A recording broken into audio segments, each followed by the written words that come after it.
বিএনপির স্থায়ী কমিটির সদস্য মির্জা আব্বাস বলেছেন, বর্তমানে দেশে ডাকাতি, ছিনতাই, লুটপাট অনেক বেড়ে গেছে। কারা করছে এটা আপনারা জানেন।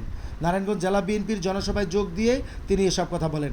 জেলা বিএনপির আহ্বায়ক মামুন মাহমুদের সভাপতিত্বে ও মাসুকুল ইসলাম রাজীবের সঞ্চালনায় কেন্দ্রীয় ও জেলার বিভিন্ন পর্যায়ের নেতাকর্মীরা উপস্থিত ছিলেন। এ সময় হাজার হাজার মানুষ সমাবেশে যোগ দেন। এ সময় নেতাকর্মীরা আগে জাতীয় নির্বাচন দেওয়ার দাবি জানান এবং ভারপ্রাপ্ত চেয়ারম্যান তারেক রহমানকে বীরের বেশে দেশে ফেরার আহ্বান জানান নেতাকর্মীরা।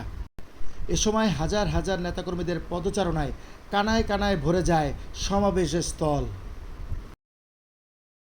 দেশের মানুষের অবস্থা খুব খারাপ।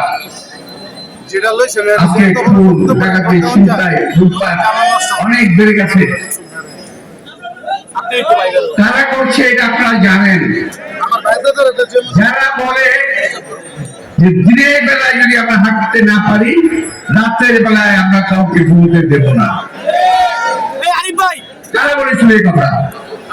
সেই যুগ থেকে ভারতে বসে বসে আওয়ামী লীগের এই দালাল চক্র, আওয়ামী লীগের নেতৃবৃন্দ যারা এই দেশকে লুট করেছে, এই দেশের মানুষকে খুন করেছে, এই দেশের সর্বনাশ করে ভারতে বসে আছে, ওই দেশে বসে বসে চক্রান্ত করছে।